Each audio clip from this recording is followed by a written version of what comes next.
Nak buat apa ni? Dengan goreng cara. Oh ni cara crispy Betul, cara crispy pandan. Pandan, hijau pandan lah Betul. Alright. So aku letak gula kat dalam Betul, kita letak gula atasnya.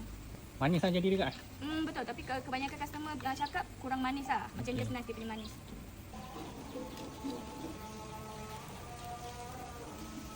Dah siap Dah siap dah dia punya adunan tepung. Sekarang kita nak susun-susun. Alright, satu set dapat apa? Dapat 8 pieces kalau untuk pandan. Kalau belau kita buat 10 pieces. Ini cara crispy Cara belau crispy belau, betul.